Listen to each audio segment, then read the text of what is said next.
Welcome to Season 3 of Sunday Conversations. Thank you for your continued support. Get ready as we embark on this year's journey of great content. Sit back, enjoy, and delight yourself with these conversations. What's up, everybody? It's your boy, Isaac Davis, here for another episode of Sunday Conversations.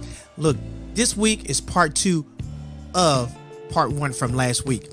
If you did not catch last week, make sure that you go back and watch last week, because this week's conversation is a continuance of last week as we're in the barbershop on location. We ended last week with Tony explaining his relationship between him and Tiny. Let's get right into it because this conversation is good.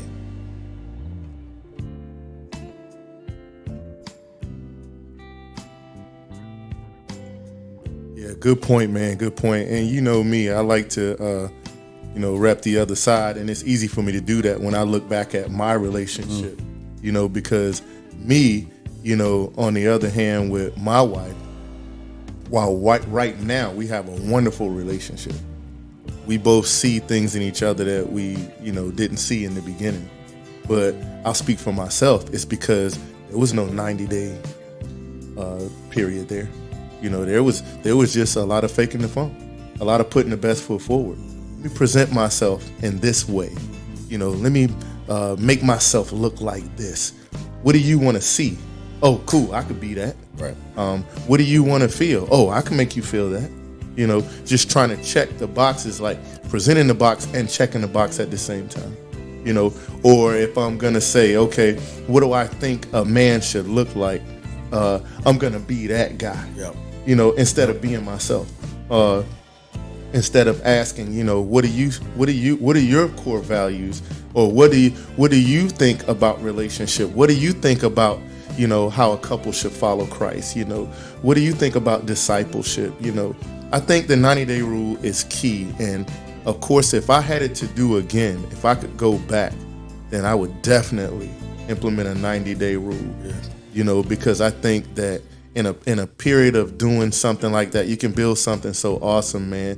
And you don't have to make 3 rights to go make 1 left. You don't have to go around the world, to get to this place where you can just make this 1 right turn and be right where you need to be. But in my life, I've always been that guy that wanted to figure everything out, learn everything the hard way, trial and error. We'll figure it out. No, the 90-day rule would be great. And, I think that it's so key to do something like that. So my wife and I, we are separated, and I think we are leading to a divorce. So the question is how could that 90-day rule have helped us? And I will say I don't know if it could have, because there's an aspect in relationships where you're counting on a person to be honest. And I dated my wife for 6 years before we got married, but there were some beliefs that she had about marriage that wasn't clear until we got married. And I don't know, sometimes maybe you don't know what you really think about marriage. It could be like a subconscious thing, an unconscious thing that doesn't come out until you actually get married. So I think the 90-day rule can help. Sure, if you can do it, do it. But I don't think it's a fail-safe. Yeah, you know what I mean? That's fair. Absolutely. That's true. I don't think it's a thing that you can absolutely count on because, it requires everyone. And here's the thing about the 90-day rule, too. I'll put this in there. Yes, that person, after 90 days, you can't fake the funk, right? But you also have to come in there with honesty. Mm-hmm. The both of you have to be honest. And there might be some things that you don't want to disclose about yourself, and I'm not saying this about my wife, so either me, I'm just saying, right? So there may not be some things that you want to disclose about yourself because you don't want to lose said person. But it's going to come up eventually. Mm-hmm. Absolutely. So put everything out there on the table, because marriage is not easy. And the things that we hide, the things that we don't disclose, it'll come out eventually, and you want to get that stuff out in the beginning. If you're going to cut covenant with someone, if you're going to recite vows, you want to uphold those things, you got to be completely honest with yourself and the person that you're going into that covenant with.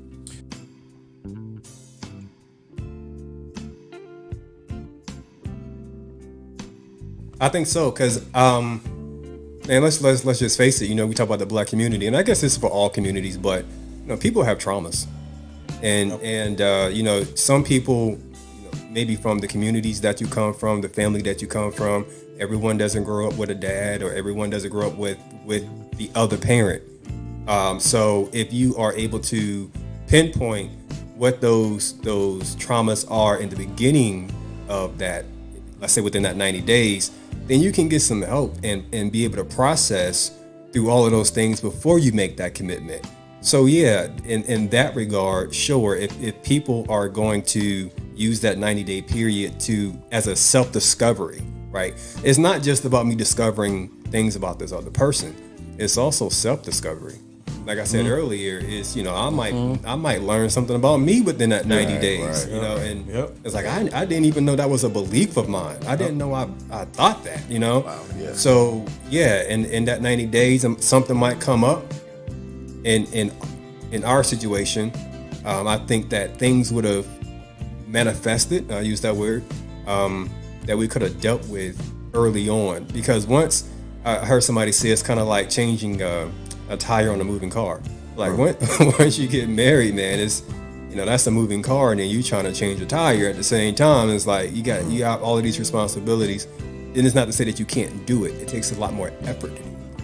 Self-discovery would have taught me what my weaknesses and strengths were. It would have taught me things like how I process things and how I deal with things, because I'm a very driven person. I'm a very goal-driven person. I'm a person that, I feel like I'm one of those that when I want something, I'm gonna get it. So self-discovery would have taught me that it's not even realistic. There's no way to get around getting to know her, and even more importantly, getting to know myself. Because am I really that way? Or am I just a product of my upbringing? Or am I just a product of some influence of something that, happened to me along the way? Once I realized what my scars are, as from a conversation that me and Brother Charles had off of one of those things that me and Tiny went through, once I realized what my scars are from, my childhood and my early adult life, then I can deal with those things. And you can't deal with something that you don't know exists. So self-discovery exposes some things about your character that are actually flaws, which gives you an opportunity to deal with that thing for the purpose of being a better person. Yeah. To me, and it's crazy, man, because this is touching on stuff my wife and I have been even in active discussion about. Like, self-discovery really does create a lot of pivotal decision-making moments, right? Like, as you're learning about yourself, you're learning about your partner, and then you have to make a decision. Am I going to deal with these things that we have learned about one another? Right. That's a fact, man. I'm talking about me and my wife have had some, because you mentioned it earlier, like, marriage is not easy. It is not. It is hard work, and it takes two people making the decision to make that hard work come together to make sure our relationship works. And so those moments that pop up where you have to make that decision of, okay, I've learned about myself that I'm struggling with this thing that happened to me when I was 14, and I just realized that I ain't got over it yet. Mm-hmm. I just learned about this thing that happened to me when I was 6, and I just realized that I ain't got over it yet. Well, now we're at a crossroads. We have to make a decision. Are we going to deal with this thing as a team, or are we going to deal with this thing apart? And again, if both partners cannot say we are going to do the work together, Charles mentioned honesty, transparency. You've got to come to the table and say, I recognize this thing about myself, and I'm willing to do the work to not only fix myself, but to find a way to change this tire while the car is in motion, because that's really what it is. I didn't know about it before we got into the car. Now we're in the car and we're on 95 South, and we got to figure out how to fix this tire while we're in motion, but I'm willing to do that work. And that's one of the challenges, man. And I think, like, even my wife and I, we've been at that place multiple times. We've figured out, hey, this is a hard thing to deal with. Are we going to deal with it together? Or are we going to deal with it apart? But this is a critical moment for us to make a decision to either choose to continue loving each other in spite of, or choose to go our separate ways. And then who knows what the future holds. And it's a hard moment, man. It's a hard moment and a hard decision to make. It's definitely a challenge for sure. And what does self-discovery do for you? I mean, I think at 19 years old, I mean, I didn't even have an idea what I wanted to do in my life for real. I mean, at 19, sophomore year in college, my wife and I were same age and same year in college. It was so much about each other that we were learning, but I think it was so much about ourselves that we were still learning. So whether that was, where's my life headed? I came to college with one train of thought. By the time I came out of college, I had a whole nother train of thought of like what I wanted to do with my life or where I kind of envision my life going. Yep. And so I think what I've learned, I think self-discovery, I think is more that awareness is. I don't think it's a destination. I think it's more of a journey. I think every season, as we're growing, as we're maturing, as God is shaping and molding us, we're learning more about ourselves. We're learning more about our own experiences, how our experiences have kind of shaped us, kind of what our interests are, what our likes are, what our dislikes are. So I think it's more of a journey where, what I learned about myself in 2004 has in many ways given credence or input rather into who I am now in 2023, almost 20 years later. And so I think it's more of a journey. And I think the more we can be intentional about being reflective of our own journey, our own experiences, I think that's how we can grow more in wisdom and in understanding. I think if we don't take the opportunity to reflect, to assess where we are, and not just assess where we're going, but to assess where we are and also where we've been. And I think we kind of rob ourselves of that opportunity for massive growth that takes place, which now impacts the relationship because you bring you to your relationship, And so I think it allows us to kind of come to the relationship with some bit of clarity, and then hopefully our partner is kind of also doing that same type of work, so that way we can be moving in that same direction. So I think we were talking about self-discovery. I think the most important thing that a person can do, but especially a man, is to go through that process, as we were saying, of self-discovery. You need to learn about yourself. You need to know what you value. Like if I ask you, what are your top 3 values? Can you tell me that off the top of your head? What are those virtues that you embody and that you practice every day? Those things are significant because the greater you know yourself, the more control you actually going to have on the outcomes of your life, and you're not going to get caught up in those situations where you're trying to find a way out of because you knew who you were before you got into it. I think the issue is that sometimes we don't know who we are before we get into stuff, and then you like life, as life happens, then you start discovering the surface where who you are, and when life starts bumping up and rubbing up against you. Now, I mean, I think that that's just a natural aspect of life. Like Edwin was saying, this is it's a journey. So it's not like snap your fingers and you're just going to figure that thing out. But if I were to give advice to anyone, it is figure out who you are. Figure out who you are. What are your gifts? What are your talents? What are your values? All of that. What are your beliefs? So if my final thoughts, takeaways, barbershop advice. So I would say, we said in the beginning, we spoke about, the barbershop being a place where men could go and be themselves, where men could go and be honest and be transparent. Well, I think my advice would be in life, in relationship, career, be man enough to be honest. To be a real man means to be tough enough to be honest, and to be honest first with yourself. It takes taking a long, hard look at you and being honest with yourself. Who am I? Let's figure that out first. How are we gonna even we spoke a lot about putting our best us forward, but how do we do that if we don't know who we are? So first to be honest with yourself, and then just as important, being honest with her, being honest with the potential wife, in a relationship. It takes honesty, man. I know that at times in my relationship, I wasn't honest. And that was the root of the issues and the problems that my wife and I faced, was just my lack of honesty. And, we call them little lies or big lies, or white lies or black lies. What is that? A lie is a lie, right? Be honest. Be man enough to be honest. And when I say, and I'll end with this, being man enough to be honest, when I say that, what I really mean is it's difficult sometimes to be honest because of the fear of it having a bad effect on things. We don't want to have a bad night. We don't want to have a bad argument.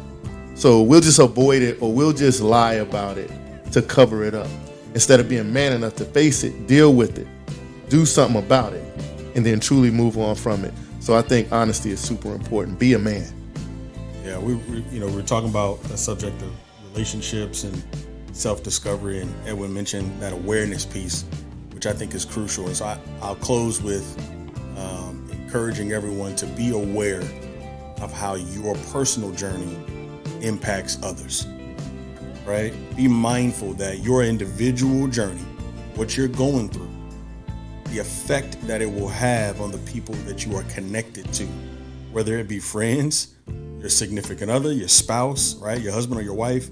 Be mindful of that. We're on this journey of self-discovery and figuring out who I am, what have I gone through, and how has it created the person that I am today, or contributed to who I am today.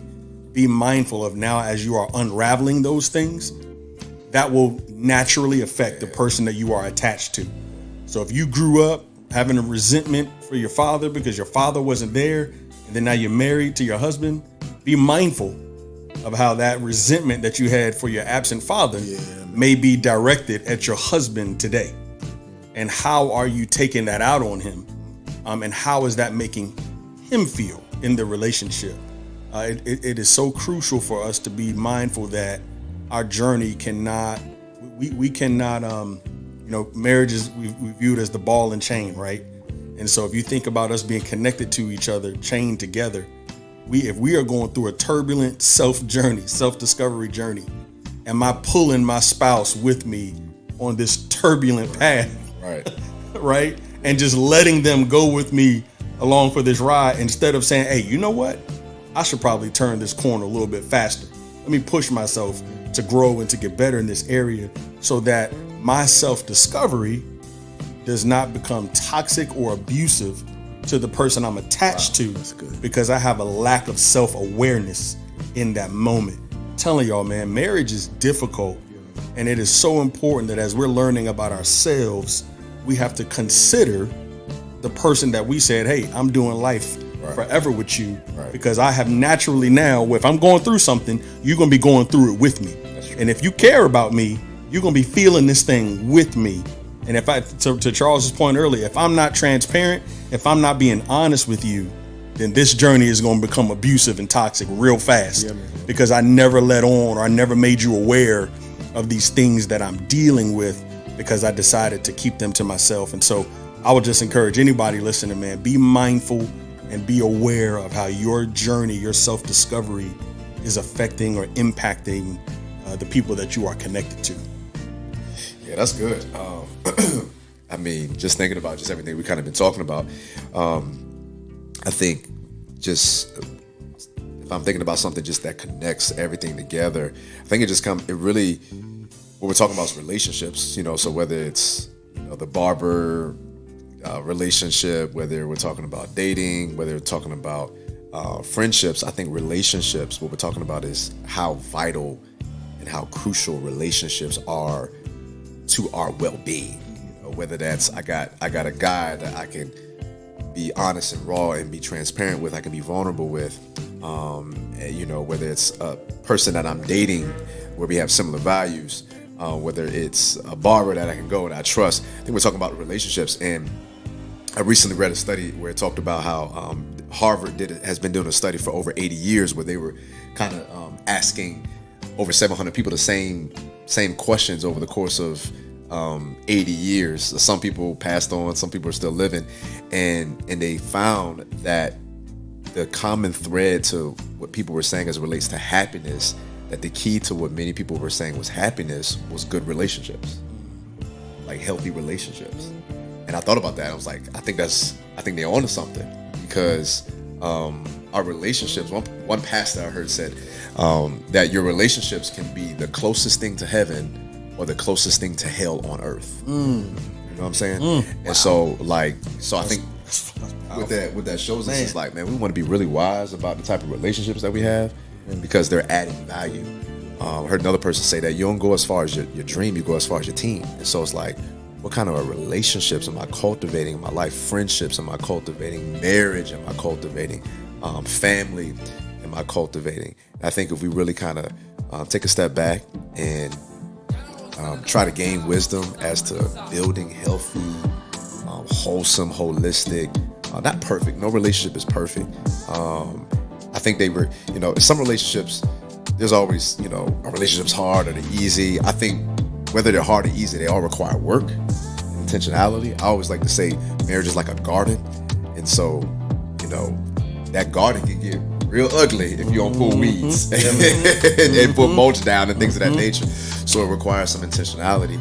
And I think with any relationship, I think if we be intentional with relationships, that's why I think, the whole 90-day piece, I've never heard of that. I like that, because I think what we're talking about is intentionality, is being intentional with it. So my advice would just be to be intentional with relationships, whatever relationship it is, dating, marriage, friendship, brotherhood, sisterhood. Be intentional and make sure that it's adding value and that you're adding value to it. Thank you for watching Sunday Conversations. Remember to like, comment, share, and subscribe to our YouTube channel and follow us on Facebook. We look forward to seeing you next week as we continue to bring you relevant content.